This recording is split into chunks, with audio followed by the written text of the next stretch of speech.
G'day, welcome to Oly35mm, user-based, quasi-empirical, cheap and cheerful videos on Olympus 35mm cameras.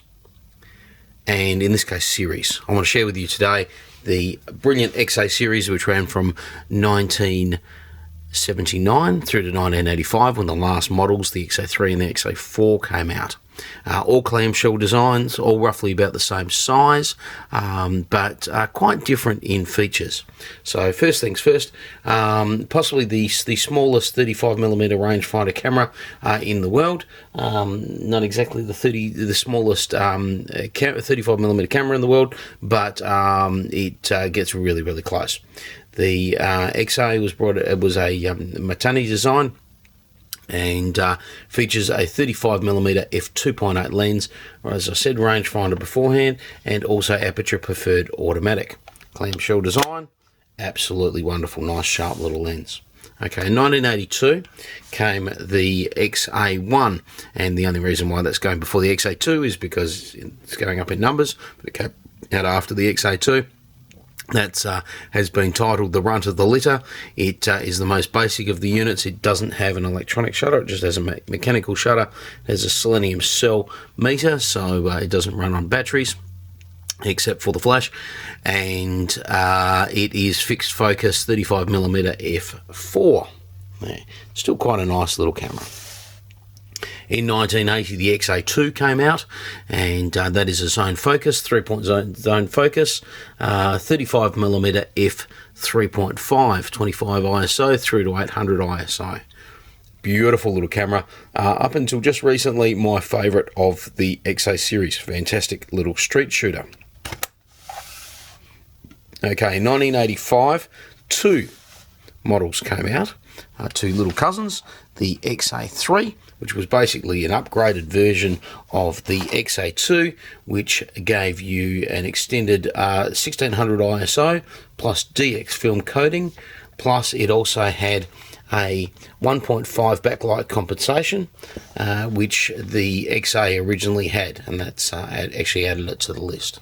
So that's probably a better call than the XA2 if you can get it for the same price.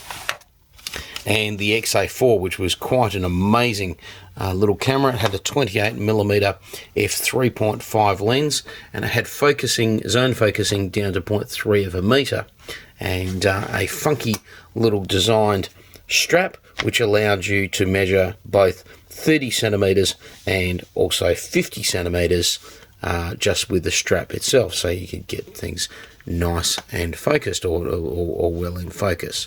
So that's the XA4, quite hard to get, and commands quite high prices. And each of the cameras had the opportunity to actually have different flashes with them. That's the A11 flash. There's the A16, which was larger again, and then the A9M flash, which is a manual flash, which only fitted the XA1, and then there was also an A1 flash, which I don't have a copy of, and they actually quite simply screw in to the camera, and there you go.